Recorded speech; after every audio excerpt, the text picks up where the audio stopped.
bertanya kepada Pak Jimmy bahwa jika Tuhan sudah tahu bahwa Adam dan Hawa akan berdosa karena memakan buah pengetahuan yang baik dan yang jahat, mengapa Tuhan tetap membuat pohon yang menghasilkan buah pengetahuan yang baik dan yang jahat? Itu saja pertanyaan saya, terima kasih. Ailsa, terima kasih untuk pertanyaannya. Tuhan itu maha tahu, jadi Tuhan tahu semuanya. Nah, tapi ada beda ya, waktu kita bilang Tuhan maha tahu, kalau Tuhan sudah tahu berarti nanti Tuhan tinggal pilih lakukan hal yang baik saja, lalu yang buruk-buruk dia keluarkan. Nggak tentu. Karena ada hal-hal yang kita pikir buruk, tetap Tuhan pakai. Nah, apakah ini berarti Tuhan jahat? Enggak, Tuhan nggak jahat. Tapi Tuhan menggunakan segala hal yang ada, baik itu hal yang baik maupun hal yang jahat, untuk menunjukkan bahwa dia adalah Allah yang akan membuat manusia menjadi manusia yang makin baik. Manusia yang rohaninya akan dibuat menjadi sempurna, akan dibuat menjadi bertumbuh, akan dibuat menjadi makin mirip Tuhan. Nah, maka untuk membentuk manusia, untuk membuat manusia menjadi mirip Tuhan, salah satu yang Tuhan pakai adalah adanya ujian dan pencobaan. Jadi Tuhan mau manusia berani lihat ada hal yang salah, lalu tolak yang salah untuk akhirnya ikut Tuhan. Nah, ini namanya Tuhan yang agung. Tuhan yang mengizinkan ada pilihan. Jadi bisa tidak manusia pilih? Bisa. Tuhan minta manusia pilih yang baik. Tapi juga ada opsi yang jahat. Ada pilihan yang salah. Tapi manusia harus bersandar pada Tuhan, percaya kepada firman dan mengatakan, saya mau tolak yang salah, saya mau tolak yang jahat, dan saya mau ikut Tuhan dengan rela. Nah, itulah yang Tuhan lakukan. Maka Tuhan mengizinkan Adam dan Hawa dan kita semua mendapatkan ujian dan pencobaan. Nah, di Taman Eden, Tuhan meletakkan pohon pengetahuan baik dan jahat. Ini pohon bukan untuk dimakan, karena pohon ini adalah lambang. Lambang apa ya? Lambang bahwa baik dan jahat itu Tuhan yang tentukan. Yang tentukan baik dan jahat adalah Tuhan, bukan manusia. Kita bisa merasa ini baik, ini jahat. Tapi Tuhan akan bilang, yang aku tentukan, itulah yang baik, dan yang jahat, itulah yang aku putuskan juga.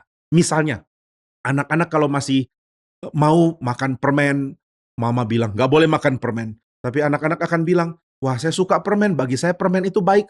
Tapi mama bilang, makin makan permen gigimu bolong semua. Jadi permen itu buruk, tapi kamu rasa enggak permen baik. Tapi mama bilang permen itu buruk. Nah, yang mana pendapat yang benar? Pendapatnya mama. Nah, demikian juga dengan Tuhan. Tuhanlah yang lebih tahu mana baik, mana buruk. Kita seringkali tidak tahu. Kita seringkali kacau. Sehingga kita pikir yang baik itu baik, padahal sebenarnya buruk. Nah, itu sebabnya Tuhan mau manusia belajar kepada Tuhan. Berserah kepada firman. Kalau Tuhan bilang ini baik, berarti baik. Kalau Tuhan bilang buruk, berarti buruk. Nah, maka pohon pengetahuan baik dan jahat itu lambang bahwa Tuhanlah yang memutuskan mana baik, mana buruk. Nah, ini nggak boleh dimakan. Tapi manusia digoda. Akhirnya manusia makan dan jatuh dalam dosa. Loh, kenapa ya Tuhan bikin seperti ini? Supaya manusia bisa diuji dan manusia bisa menang atas ujian. Harusnya manusia tahu ada yang salah dan saya tidak mau ikut yang salah. Ada yang berdosa, saya nggak mau ikut yang berdosa. Lalu kalau manusia sudah gagal bagaimana? Nah, Tuhan tetap menawarkan jalan keselamatan. Manusia sudah gagal, tapi Tuhan bilang, mari, kembalilah, mari bertobat. Tuhan akan mengampuni. Inilah yang Tuhan lakukan. Jadi Ailsa, kita semua sedang dibimbing oleh Tuhan untuk dibentuk, sehingga kita mampu menolak yang jahat dan mau memilih yang baik di dalam firman Tuhan. Tuhan memberkati. Saya mau tanya, apakah sebenarnya Tuhan Yesus memberikan kesempatan untuk semua manusia untuk bertobat? Makasih. Jawaban untuk Kayla, terima kasih untuk pertanyaannya. Kesempatan yang Tuhan berikan beda-beda. Tapi Tuhan memberikannya kepada semua orang. Wah, masa sih? Iya, ini yang namanya wahyu umum. Jadi Tuhan menyatakan diri di dalam seluruh alam ciptaannya, supaya manusia sadar ada Tuhan. Dan Tuhan memanggil manusia kembali kepada Tuhan. Ini tercatat di dalam surat Roma, pasal yang pertama. Tuhan memanggil semua orang melalui pernyataan kuasa Tuhan di dalam alam ciptaan. Jadi waktu kita lihat matahari, waktu kita lihat bulan dan bintang, waktu kita lihat semua alam, waktu kita melihat laut, waktu kita melihat gunung, lihat pohon, lihat seluruh ciptaan, kita menjadi kagum. Kok bisa ya ciptaan begini hebat? Waktu kita lihat bulan dan bintang, malam-malam kita merasa kita begitu kecil, di langit ada begitu banyak benda langit. Dan kalau siang ada matahari, kita nggak mungkin lihat langsung, karena terangnya begitu dahsyat. Maka kita jadi sadar, ada Tuhan pencipta, dan ciptaannya begitu menakjubkan. Ini membuat kita mencari Tuhan. Tapi manusia sudah jatuh dalam dosa. Maka meskipun Tuhan menyatakan diri dan memanggil manusia kembali kepada Tuhan, manusia nggak mau dengar. Bukannya menyembah Tuhan, manusia malah membuat berhala. Maka Tuhan sedih sekali. Dan Tuhan menawarkan jalan keselamatan lewat Kristus bagi orang-orang yang terus menolak. Akhirnya Tuhan panggil kembali lewat Kristus. Nah, ini yang namanya wahyu khusus. Tuhan memanggil lewat kitab suci, dan kitab suci bersaksi tentang Yesus yang menjadi juru selamat.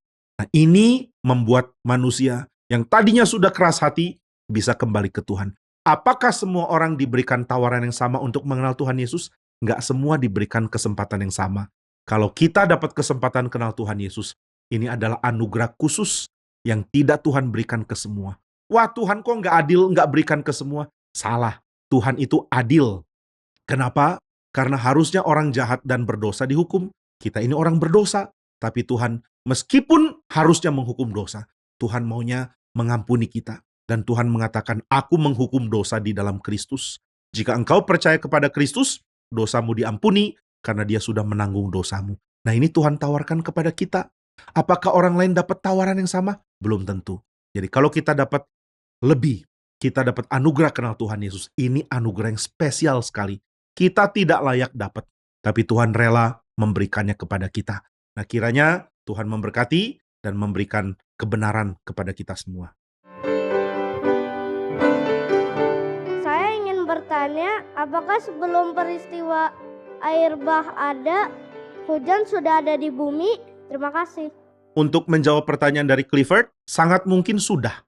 Nah, di dalam kitab Kejadian, pasal yang kedua, dikatakan belum ada hujan karena belum ada manusia mengusahakan tanah, tapi Tuhan memberikan embun untuk membasahi bumi. Apakah setelah itu cuma pakai embun terus dan gak ada hujan? Sepertinya tidak. Nah, Alkitab nggak langsung catat ya, tapi sangat mungkin Tuhan sudah memberikan hujan. Tapi yang belum pernah dilihat orang sebelum kisah air bah adalah hujan yang dahsyat, badai yang besar. Ini belum pernah terjadi sebelumnya. Jadi manusia mungkin sudah pernah mengalami hujan, tapi belum pernah sedahsyat ketika air bah diberikan. Nah, jadi Tuhan sudah memelihara alam dan memelihara bumi, dan sangat mungkin air yang naik ke atas lalu turun dalam bentuk hujan sudah Tuhan pakai untuk mempertumbuhkan tanaman di bumi. Jadi waktu kita baca di dalam kitab Kejadian pasal yang kedua, dikatakan Tuhan belum memberikan hujan di bumi. Ini maksudnya Tuhan belum memberikan hujan sebelum manusia melakukan tindakan bertani, nanam tanaman, kemudian membuat ladang. Nah, setelah manusia mengusahakan tanah, Tuhan memberikan hujan. Tapi sekali lagi, hujannya lain dengan peristiwa air bah yang besar bukan main. Hujannya mengerikan. Nah, itu hanya terjadi di peristiwa air bah.